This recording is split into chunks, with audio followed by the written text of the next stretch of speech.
Okay, hello and thank you for joining us today on our Sports Professionals in Action webinar. My name is Ewan O'Brien from UWS, and I'm just going to run through a couple of things before we get started. This is a live webinar. We do encourage questions from the audience, so you can ask your question in the Q&A part here, and we'll get to as many as we can. The session's also being recorded, and we'll post that on our YouTube channel, so we'll let you know where that will be as well and when.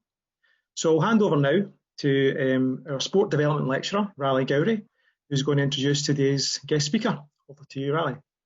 Thanks, Ewan, and thanks to those who have joined us today on this, our last Sports Professionals in Action webinar for this year. And they do say you should leave the best till last, and I'm certain we've done that. We've had some great speakers today, but I'm sure we've saved the best till last. And we're very fortunate today to be joined by a close friend of mine, someone I'm pleased delighted to be able to say is a close friend of mine, and someone who would class as an ultimate professional in the world of coaching, and that's Shelley Kerr MBE, the Scottish Women's Football national coach.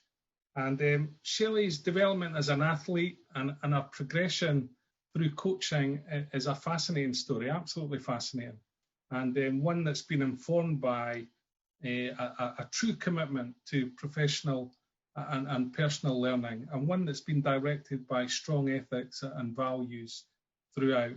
And some of that we'll explore in today's session.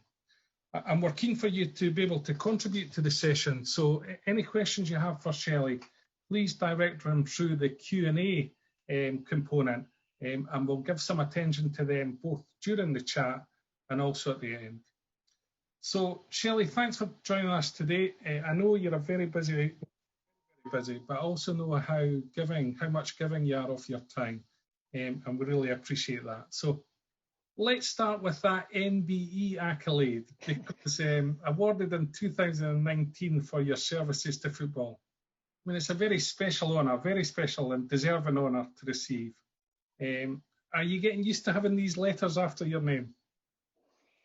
Absolutely not. Do you know, it's one where it was a real honour, but it's down to many people. I think I started off in football, was my sport, and as a young kid, and just for fun, I had a passion for something that developed from there. So all these years later, to actually get that award, it is very much down to others who have pushed me along the way. So many mentors, school teachers, lecturers, players, other coaches. It's for everyone, you know. And it was a special day, and actually, the truth be told, it's actually a bit embarrassing because it's such a massive award, and all I've ever done is try to develop myself as an individual and having a passion of football. So, but yeah, it's tucked away in a drawer, to be honest, and I try and ignore the letters, Raleigh. Well, I think you're underplaying your successes and your contributions there. Let's start. Not so much about your time as an athlete, because we're interested in your development as a coach, but you know, I mean, when did your interest in coaching start to emerge? Probably about the age of 18, 19, which is quite strange when you think about, normally if you play a sport, you go into that after you retire. But I always deemed myself a leader when I played. I was captain in most teams that I played in, even hockey. I played hockey for the school team, and I was captain of the hockey team. And I liked the tactical aspect of my sport in terms of football. So I had good game awareness, and with that, what I tried to do was use communication skills to help others. So from about the age of 18, 19, I suppose some of my fellow teammates would say that I was actively coaching at that point as well, but I actually felt that I had a passion for coaching because I'd done it so much when I played. So I decided to start in that process really early. And it was a really conscious effort for myself to actually get lots of different experiences at all different levels. Because, you know, coaching and managing they're two different things, but for coaching, I think you have to understand people and understand those, the ages and stages of development. So I went through the coach education pathway, all the children's pathway first. I started off going into nurseries, and it was just agility and coordination with balloons. So, people say, is that coaching? It actually is at an early age, in the early years. And then, so I'd done all the children's pathway up to licence, and then I'd done all the youth pathway, and then the adult. So for me, it was a conscious effort to start off going through that pathway at all the different ages and stages. And the very first team that I coached was my local community, Polbeth United Boys Club under 11s. So that was my first job, and I was still playing at the time. So as much as people go through the coaching ladder, I think as much as getting the accolades of getting the certificates or the licenses, you have to go and then put in all the practice and, get practical experience. So that was really how it started, really. I had a real passion for it when I played, and, I always thought that it would be a career pathway that I would like to, choose when I retired from football. So that's how it all started. And whilst you followed this pathway of coaching at grassroots football through youth football, then, performance level and then into elite, whilst that pathway is deemed appropriate and acceptable in the norm in most sports, that's quite unusual in football, isn't it? Most coaches in football that become elite level football coaches seem to go into that level relatively early in their coaching careers. Yet for you, it seemed quite different for the sport of football. Yeah, I think so. If you look at elite level or performance level of football, a lot of the time, the average tenure for a start off of football management at high level, it's probably about a year. It's a little bit more now because of COVID and the virus. So, I think that's because the supporters not in stadiums and the managers don't get as much stick. But, the average tenure is very short in terms of management. And a lot of the time, the football managers come from a playing background. It's usually the most senior player in the team that if the manager leaves, then the senior most player gets put in a position that they really have limited experience. So it is quite different. My situation was, I knew that was the career pathway that I wanted to go down. I wasn't fortunate enough to have a full-time career as a professional player. When in the era that I played, it was, amateur. So, you have to earn your core, earn a living, but also develop that skill set that it sets you up for eventually you stop in playing. But it is a different route from what most would do now. And usually when you want to work in performance, most people will just work in, in the adult pathway or the youth pathway. But for me, it was a deliberate choice, because if you look at a professional player now, whether they're male or female, they start off playing grassroots football. So for me, I think you have to have an understanding of coaching at grassroots football. So you've given us this overview of you coaching through grassroots into age group, then into amateur football. And I'm sure you could write a book about some of your experiences there, but tell us about your experience when you think you moved into performance coaching per se, because you were still playing at the time when you took on a coaching role in the women's elite game.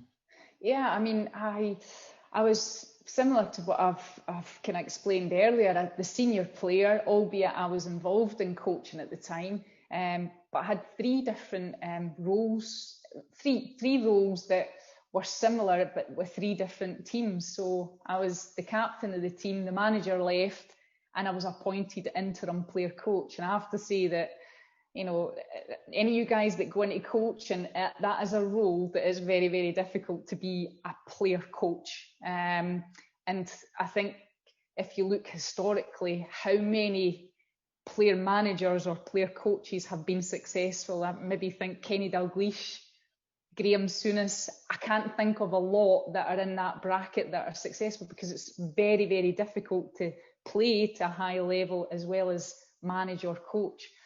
But yeah, it's tough. But for me, it was a good learning curve, and I think that's the key thing about coaching and managing. Sometimes you learn more from the challenges and when you get things wrong than when you get things right. So it's very apparent in your journey. I'll flip back a bit, Raleigh, and I don't know if I'm answering your question, but I think there's so many differences when you work with amateur players than when you start working with professional players, because all of a sudden you're now dealing with players that are getting paid a salary, and that changes the mindset. So to get the best out of a group of people, it's about understanding, what motivates them, whether it's playing for the love of the game, whether it's playing for money, and there's so many differences. I've worked in the men's junior game, I've worked in the scholarship programme at Stirling University, where the players are combining academic studies as well as trying to maybe get back in the professional game. So for me, yes, the coaching's one part, but they have to align with the management side of it, because you have to know what makes people tick. So you have to have a knowledge of football and the tactical elements, the technical elements, but you also have to understand people, and that is for me, that's the most difficult part of coaching. And how did you come to form this? I mean, it's very mature, very rational overview of coaching. It's about understanding people, it's about understanding how they work and how you get the best out of them. I mean, how did you come to form that as part of your coaching philosophy? It doesn't happen by chance, that, Shelley. No, I think you've got to have a philosophy in terms of how you want to play the game. So for me that's quite important. You're in a sporting environment, and sport is all about trying to entertain. So for me, you have to philosophy. How do you want to play the game? You then have to look at a coaching framework. So what are the key moments that you want to develop? And I would say that any aspiring coach have a framework. You have to have the right process. I mean, I'm in a results-driven business where you are going to get critiqued if you don't get 3 points or if you don't qualify for a tournament.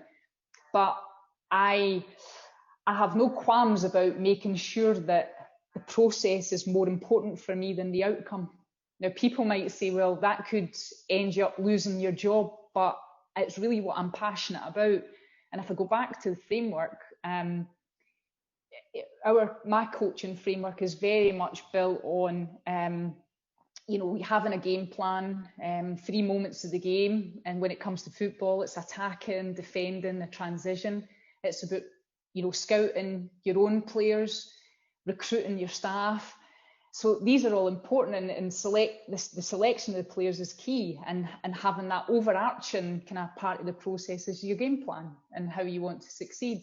My philosophy, I think, is key, because it's about getting the balance right from the development side of the game to winning. Because even in a national team, for example, we have players that are young players that are still developing, but equally, again, you are judged on winning. But you have to get that part right, and you have to align them both. So do you make decisions that will compromise the development of a young player, but you get the end result? So these things are so important. And I think that, again, if I think back to the first coaching role I had in coaching an under-11 boys team, and then working in the men's junior team, working with men's amateur team, then working with elite players in the men's game, but then working with an under 14 girls team, and then a development team, then an elite team. And then I think as well, a lot of people look at my journey and think you are fortunate to be in the position of being a national team coach. But equally, I've worked as an assistant coach, I've worked in a nursery, and I've spent, I would say a good part of 35 years developing in different coaching roles. And I still think that I've got a lot to learn. That's the key about, when you're a teacher. And that's what I look at myself as a teacher. I want to develop people. I want to help people. And I think that's what we all do. You guys are lecturers and you're helping students. That's what we do. And I see myself working in the same vein as you guys as lecturers. You try to help people, you want to develop people, and that's the role. It's just different business. Mine's is sport and it's football. I'd like to come on and talk a little bit more about how you've developed your coaching philosophy in a minute or two, but there's something there that you said that resonated with me, which is you focus on the process and the process of development and the process of performance development as opposed to results and outcomes. Can you give us some examples where that focus on process worked to your advantage, but also at the same time give us an example where you found it difficult to justify your focus on process, be it from a board or a boss or supporters? Yeah, I think the higher level you work at, the more scrutiny that you're under, whether that's from raising people's expectations or whether it's from the media, for example, because the more profile you are in a job, and let's be honest, in the current role that I'm in just now, it's the whole country. It's not just, a fan base of, for that, if it's a club, for example, but it's the whole country. So every time Scotland play, and it'll be the same for the men's team, brilliant that we've qualified for the Euros, the men's team, but the same scrutiny will come because you've got the weight of the country on your shoulders as a national team coach. If I flip back almost 4 years ago to when I first came into the role that I'm in now, I was very clear in terms of this is what our philosophy is going to be. We want to develop a playing style because if you want to change perception of women's football, you want to entertain, you want to captivate an audience and take women's football to the next level. This is the process. This is how we have to change our style of play. So I was very clear, and I think right away, I think clarity is what people need. So you come in and you say, this is how we want to play the game. And it will break it down into a coaching framework, how that then transpires onto the field of play. And from there, we need to have patience in terms of getting to that next level. And I use the word time. So, it's an acronym of the word time. So it's train, implement, measure, and entertain. And that has been our mantra all the way through. And I think, you have to have that end goal. That's your overarching target to change perception in the women's game. And you can only do that by playing this style. Again, we're talking about process. If you put the process in place, then, you get the right outcome. I think 33 games now, I think I've been responsible for the team and accountable. And we've won 20 of those games. I think it's a 60%, win ratio in international football. That's a phenomenal record. That's not down to me, that's down to the players. And it's down to the players buying into, the process that we've put in place and the philosophy. So hopefully that, do you know another thing in terms of coaching and managing football especially? There's millions of different opinions about, how to play the game, who should be selected, and, that's just football for you. But I'm a great believer if you can provide a rationale for everything that you do in terms of your decision making, then people might not agree with everything, but you sleep a little bit better under the scrutiny at night if you can provide that rationale. And so for me, that's hugely important in anything that you do in life. We'll come on to talk a little bit about your current role and dealing with the expectations that have been placed on you and your players later on. Let's come back to this coaching philosophy. You said, one of the things that you said is the breadth of coaching experience that you've had has helped contribute to you developing your coaching philosophy. I mean, what other things have contributed to that in terms of past experiences, in terms of your training, in terms of reflecting on what goes on in other sports, for example? Because I know you think beyond just simply football. I know that.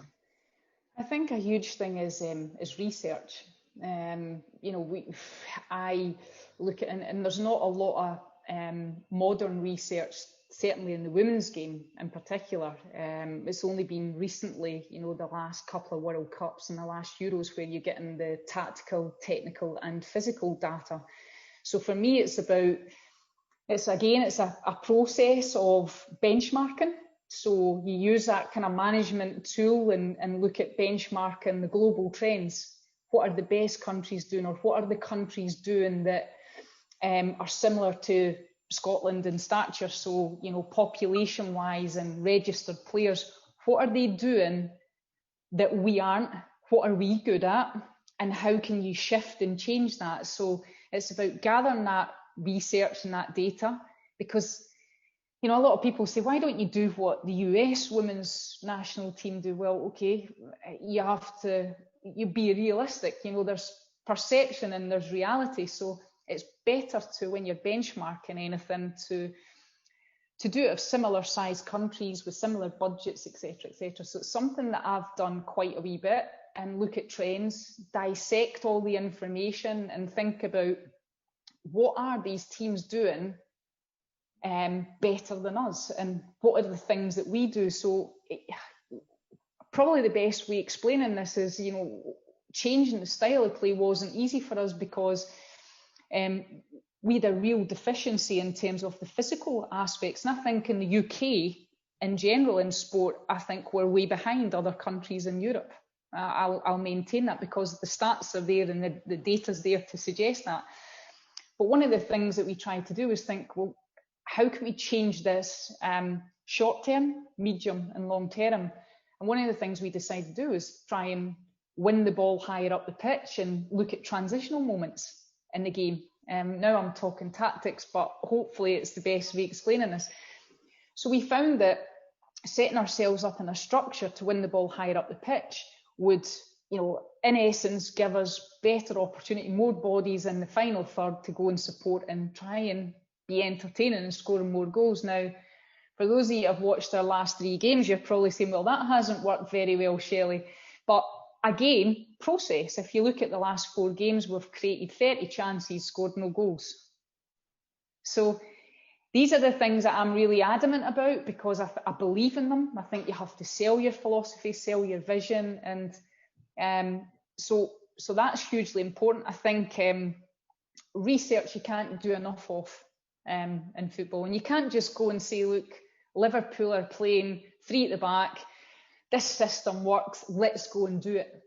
Culture, the culture within your squad, the culture of the country, and looking at all the different aspects and thinking, okay, what is the best way forward for this group of players at this moment in time? So, it's a very, very difficult job to get it right, and often you don't.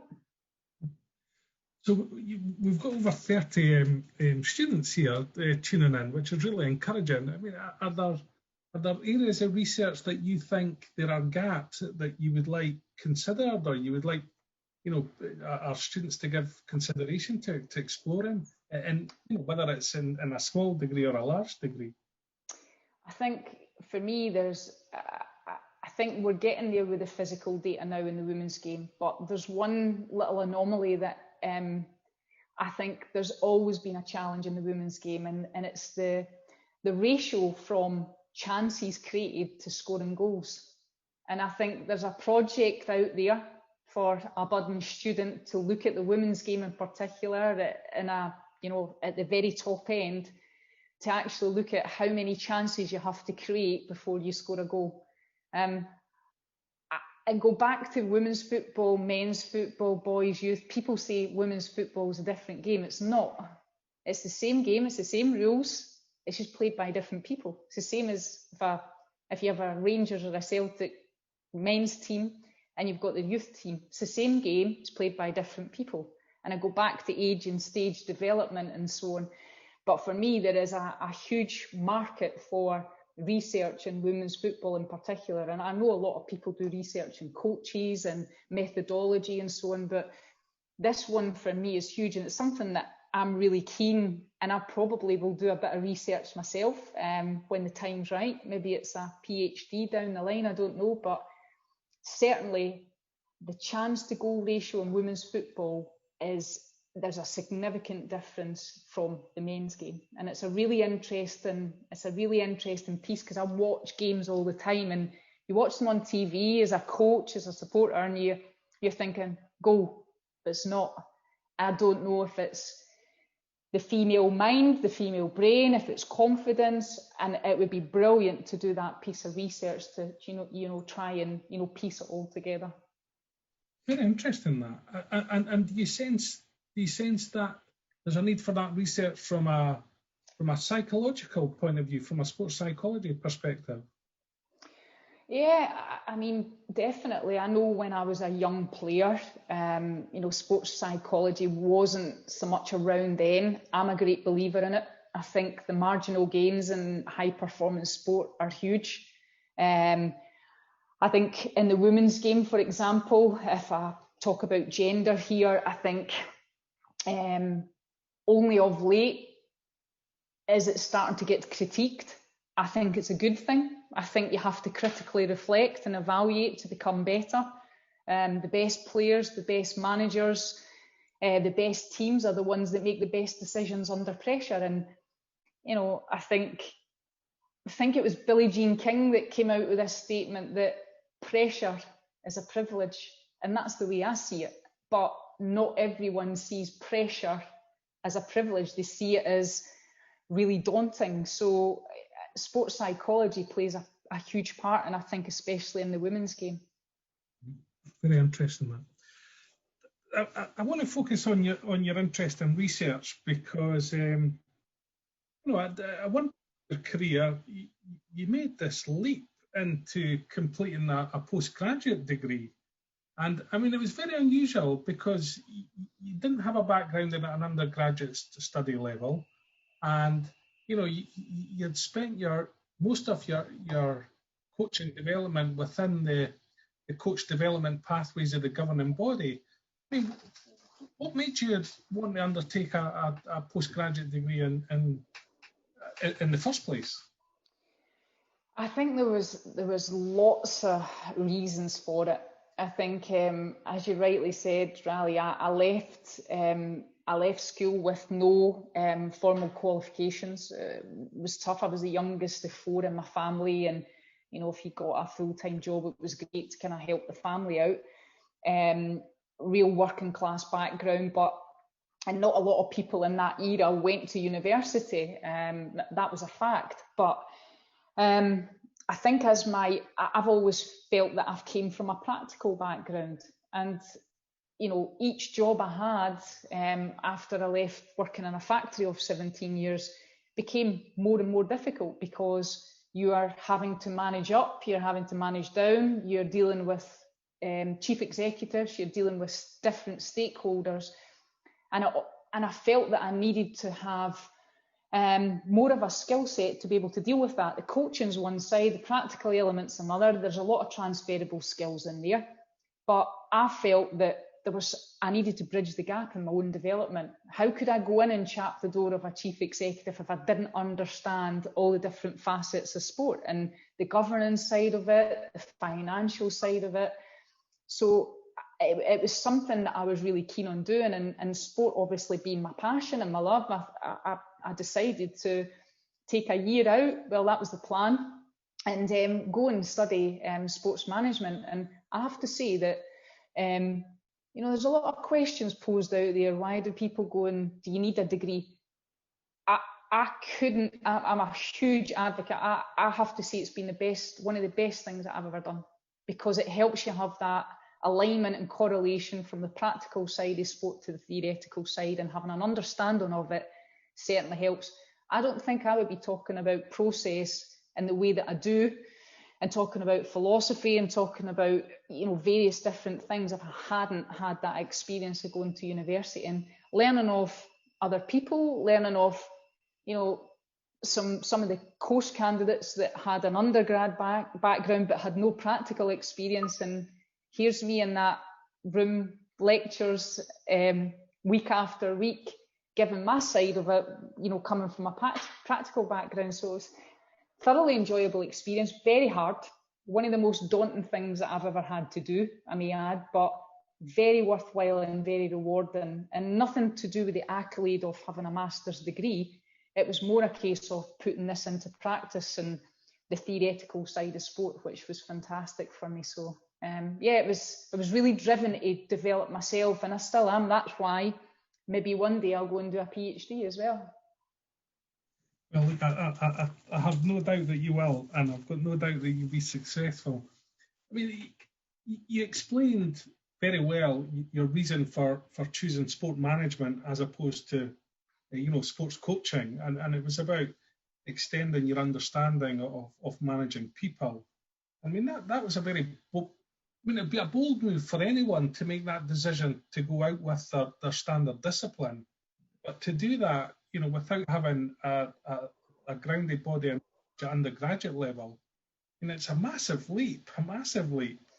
And I kind of went along that journey with you, and I know how much you learned and how much you gained from it. But beyond the theoretical and applied knowledge base, I mean, was there anything else that you learned personally or professionally from studying and being around like-minded individuals and being in a higher educational learning setting?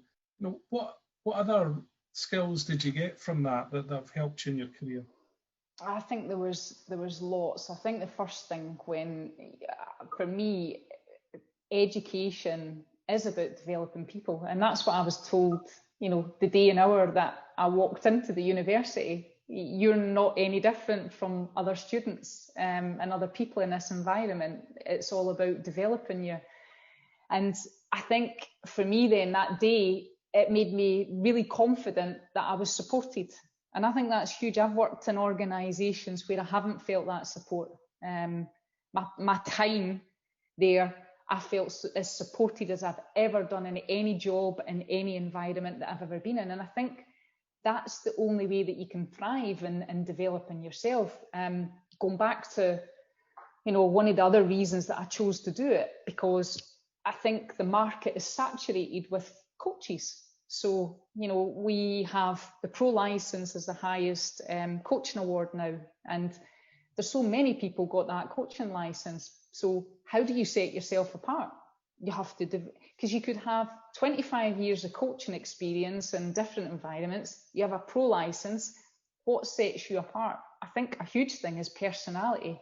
I learned a lot about myself in that environment as well, and how to share best practice, but actually be on the other side of it, because I hadn't studied academically since I left school, and that wasn't yesterday, I can assure you. So there was so many people that I leaned on, that I had to tap into their knowledge and expertise. And I think the biggest skill that I learned in all of it was to listen more, because I think as a coach and a manager, you're often talking all the time, and you're telling and you're talking and you're showing, but actually to listen can sometimes be more effective. So that was a huge thing for me, and being around like-minded people was something that was instrumental in my development at that period of time. A lot of wisdom there. Listening is an important skill. A lot of wisdom there, Shelley. Tell us a little bit about your dissertation, because I know about this, but it's really interesting. Tell us a little bit about what you studied, why you studied it, and how you disseminated your results, because this is fascinating, I think. Yeah, well, obviously being a female involved in football management and football is quite tough. It's a tough environment anyway, whether you're a male or a female, but as we're all aware, there's not been a female. I think I was the first to work in the 50s of Scottish football, but there's not, anyone that's, for want of a better phrase, cracked that nut. And I felt my passion was football, and I had this idea that, I mentioned the average tenure of football management. So I wanted to get into the nitty-gritty of, from a human resource management perspective. So how do professional football clubs appoint their manager? Because you never see them advertised, do you? You don't see, you will at a football federation, but you won't see at a club. So, Celtic, Rangers, Hearts, Hibs, whatever, you very rarely see that position advertised. So I wanted to know what the process was of, from a human resource management perspective and how they appoint the manager. But also the second part of it was, okay, so that's the process.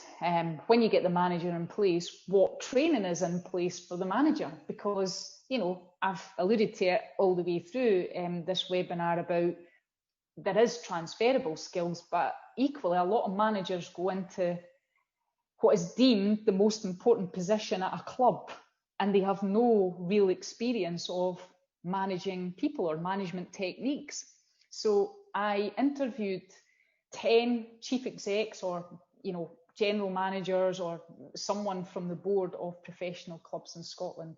And they were very forthcoming. I've done semi-structured interviews, so I had a bank of questions, obviously, that I wanted to ask, and the results were fascinating. From getting their inbox imploding, even before a manager was sacked. Some had no formal process in place. Some had a really complex matrix system that they would judge the manager based on certain criteria. I think that the final thing, the outcome of the dissertation, I think was really good for me, because potentially these people could be future employers or potential future employers. But I was able to devise a job spec out of the interviews, so from a desirable and essential criteria. So I knew exactly, and I know exactly what they're looking for in a manager. But equally, it all boils down to situational circumstances. So although you would have, one club, for example, had this complex matrix system of their ideal candidate, after all that, they still said that it would be situational circumstances that they maybe wouldn't appoint the best candidate. So to get a real insight into how this process works was really helpful for me as a still an ambitious manager that wants to work at the highest level of football. So I hope I've explained the process and the dissertation project. I think the point that I came to was that some had a process, some didn't, but I was able to get this criteria. And the hard part, I think, for me as an ambitious, manager myself, and was that the lack of support and training for the manager once in post, wasn't apparent. And that is because the manager is deemed not to have any weaknesses, because they're the one that's at the helm of the club, which is bizarre in itself. So it was a fascinating project. I have to say the personnel that were involved in terms of the interviews, they were very, very honest in terms of, and forthcoming in terms of their information. So it was fantastic. I really enjoyed it. I know not many students like when it comes to dissertation, but trust me, if you pick the right project, it can be fascinating. Here. And I know that your findings are about to get shared in a project called Play It Forward, a researchers project. If any students interested in that, I can put the website up for that. So that will get launched pretty soon. So there'll be an opportunity for the students and anyone interested to read the findings on that. You mentioned somewhere in that about pushing boundaries, about about challenging existing beliefs and existing modes of practice, and you became the first female coach to work in the men's professional game in the UK, and was coaching in the men's game an ambition of yours? Yeah, I mean, I can't deny that. Not for the reason that a lot of people will think. A lot of people think she wants to do it to be the first woman to do it. It's nothing to do with that. I grew up in an era where there was no real formal infrastructure for women's football. So I see myself as a football person, a football coach, a football manager. doesn't matter the gender, the age group, or the level. You know, I'm open to working at all different levels and with all different people. But I have always said that I would love to work in you know, the professional men's game. I've said that quite openly. Now, whether, you know, as a football manager or a head coach, or whether it's a director of football, and that's another reason why I think you, as an individual, you have to develop, you know, a broader skill set so that you can put yourself in a position. Because in football, as you've seen, or as you've just heard, with the process of appointing in football clubs, it's not always the same process as it is elsewhere. So I think it's key. You have to think about what opportunities are out there. Yeah, it's. I think it's tough, but I would love to do it. I would love to get the opportunity to do it. And I understand that you have to earn, you know, your stripes. I think for me, as a woman capable of coaching men at the highest level, I do. But I do think that you have to develop in different areas of the game. So if that's potentially going from the 5th tier to the 4th tier to the 3rd and so on, the same as my process way back, children's, youth, adult, I think you have to get different experiences. Even although that if you're a male, that doesn't always happen, but I do think that females are capable, and I would love an opportunity at some point to, you know, work in the men's game in some capacity. You're here. I mean, we echo all your thoughts on that. But it's very interesting that, because you went from coaching at the very highest level in the women's game. You know, I mean, you were Champions League, and you know, I mean, it's hard to get a better standard than that. To then make the conscious decision then to drop to the lowest level of the professional game in Scotland, of all places. And I mean, you were going to some hairy places at that time with the coach. And, you know, you were operating in a world. And I know this because, you know, I mean, I was by your side there most of the time, because I was heavily involved with the University of Stirling football team. But I mean, you were entering this really male-dominated world, you know, entrenched with these stereotypical, heavily gendered behaviours associated with masculinity and manliness. I mean, how did you take all that? How did you deal with all of that? Great question. I think it probably helped me with my upbringing, because when I started off playing football, it was exactly that. So girls can't play. Girls, you know, you want to play here with the boys, you have to be as tough, and that's never left me.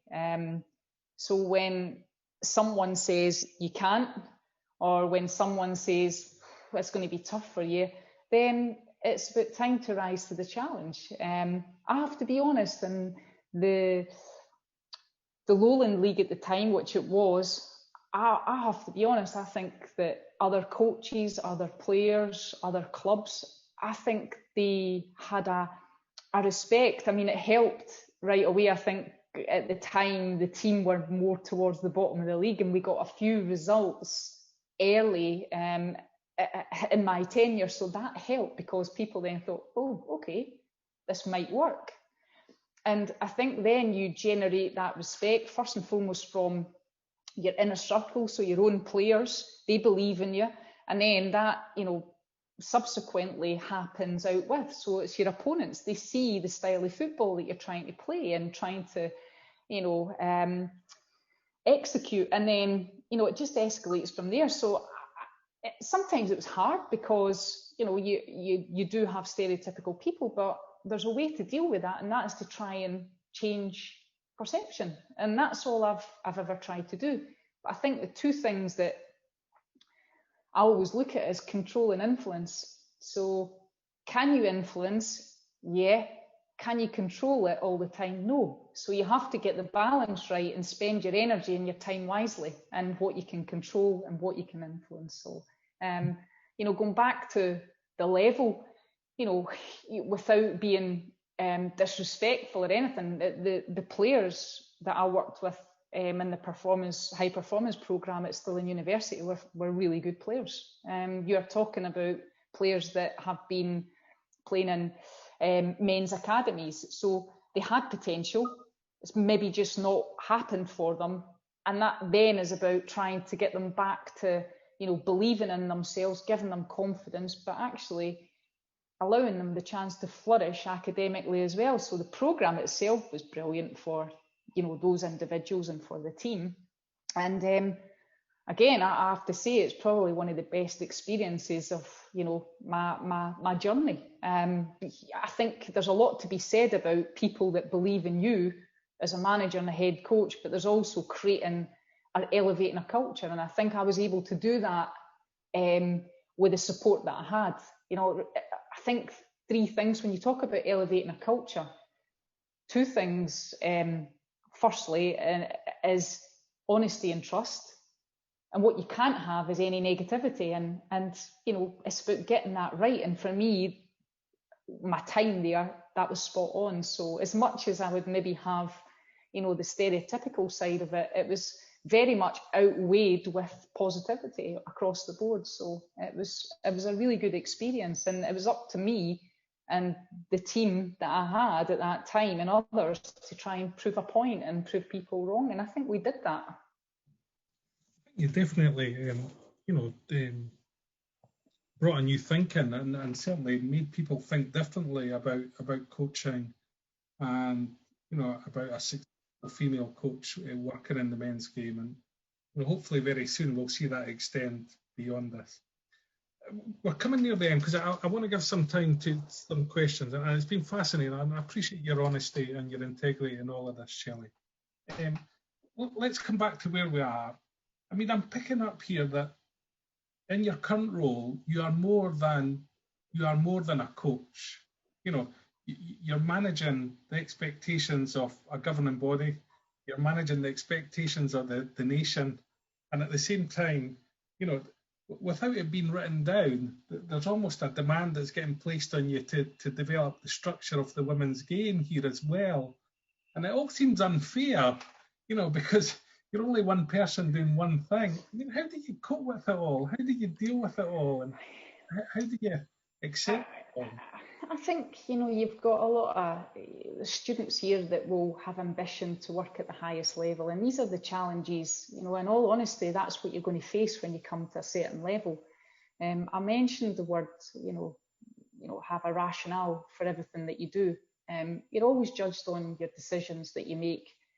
Sometimes you get them wrong, but I think I'm of the opinion that it's better to make decisions and, why did you make the decision? Well, because I did. You can't do that. You can't get away with that at high performance sporting environment. So what you have to see is, I made that decision because of X, Y, and Z. You have to give that rationale. The scrutiny is tough. And I think I mentioned the word earlier about elevating a culture. So if I think negatively on these things, it's going to drain me. And I go back to my values instilled in me are, my time management and managing my own energy. So the second that I start to focus on the negative things, then I lose my energy and I lose my distraction, and I'm distracted on the things that I shouldn't be. So I keep on being positive. I keep on being confident in my own ability as a coach and a manager. And when I close my door at night, when I come in my front door, obviously not just now because of the restrictions, but in normal circumstances, I close my door at night. The most important people are the people that are your family and your network of friends and your mentors that you have, and trust in the process. And that's the key message, and be confident in your ability, because people in football will always be judgmental. I think more harshly in Scotland than they will elsewhere. So yeah, as much as it's tough, because if I reflect back and, from that little girl growing up in a small community and to where I am now, that can be tough because my life has changed. The unfortunate thing for me is that I'm not the same as maybe some of my male counterparts, where I don't have to worry, where they don't have to worry about paying the mortgage. So there is still that part. So that makes it a little bit uneasy, because you're you're obviously in a role that it's a results-driven business, but I flip back to when I left school and I worked in a factory for 17 years. My family values were work hard, be open to learning, disciplined, organised. You will make mistakes, but don't be afraid to make them. And that's my motto. Shelley, it's been fantastic. It's been fascinating, and there's so many golden nuggets here around coaching and about managing others and managing yourself that people can learn from. I'm going to pass it over to Hayley now, because there's been some questions that have been asked, and Hayley may have some questions herself to direct to you. Sure, thanks, Riley. It's an engrossing discussion. Thanks, Shelley. We've got a couple of questions that people have just put in the Q&A, so we'll maybe start off with, we've got a budding coach, so Grant, who's from Kilmarnock Football Club. So he works in the Development Academy, and he is asking, how do you sort of tailor individual sessions for everybody's developmental needs? Any tips on that?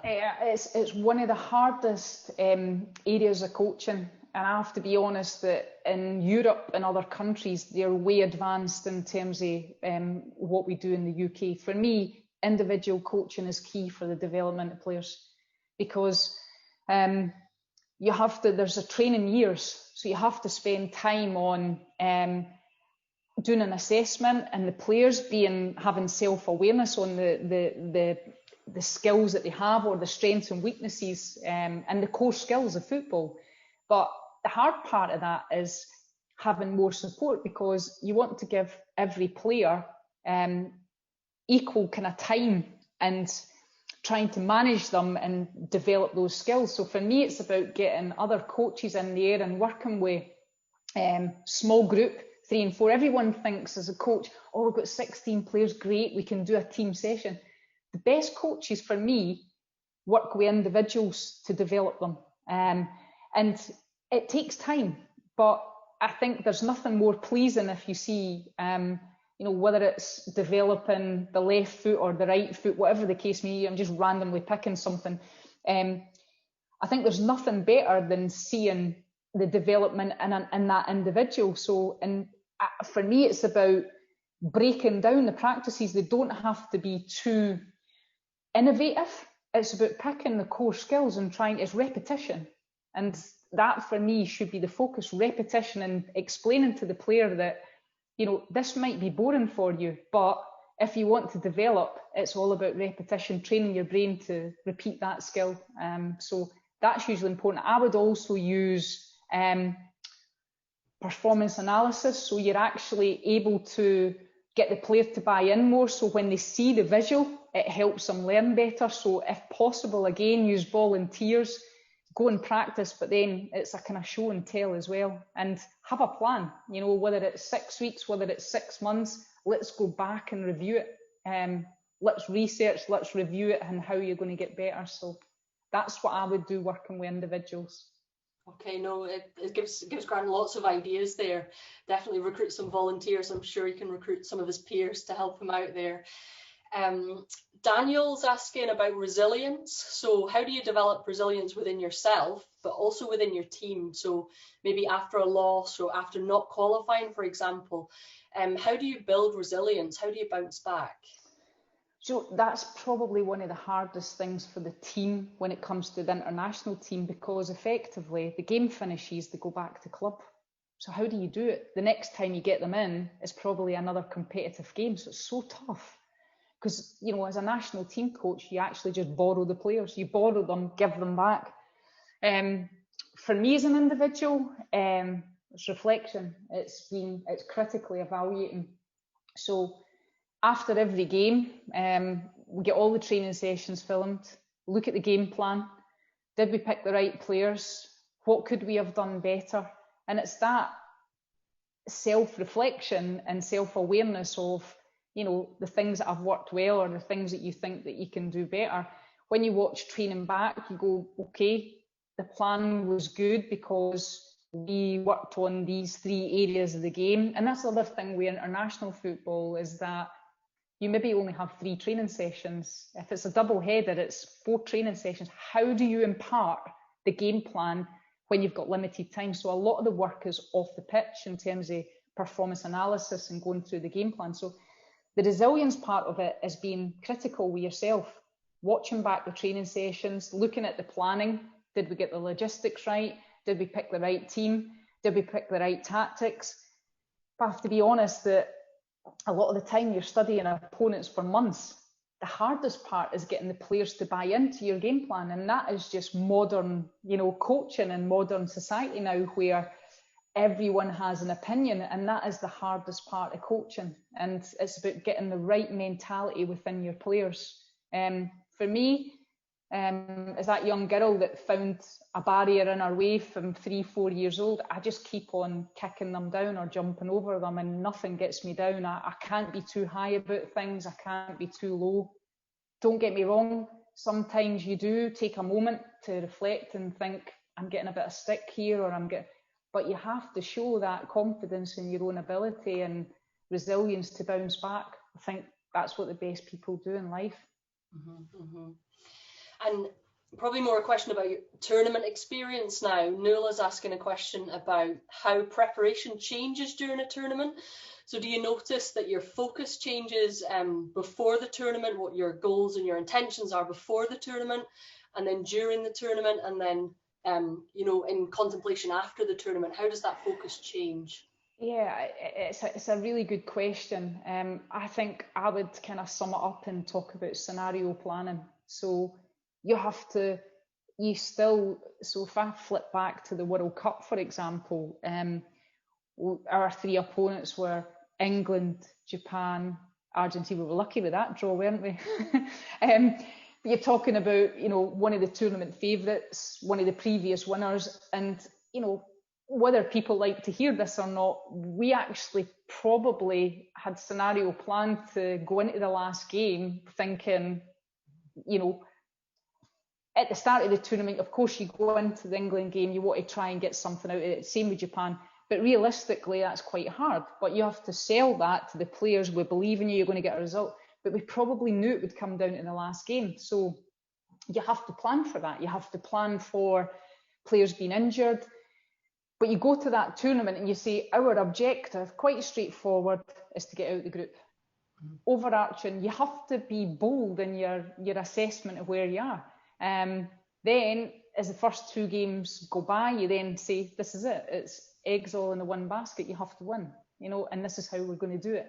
And it's the same going through a campaign. A campaign's slightly different because you've got all the group games. But at the start, I know previously we've said qualification, get to the finals. And it's not playoffs, it's get to the finals. Maybe, so if I flip back to before the last 3 games, where it's becoming more difficult to automatically qualify, then you change that objective. So the objective now is winning this game to put you in a position where you can get the playoffs. So it's reevaluating the main objective or the overarching objective and changing it within. But it's like everything. If I go and take a club team, I'm already planning all week.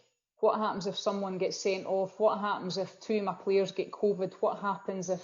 You have to constantly be thinking about what ifs. That's what we talk about in football, the what if moments.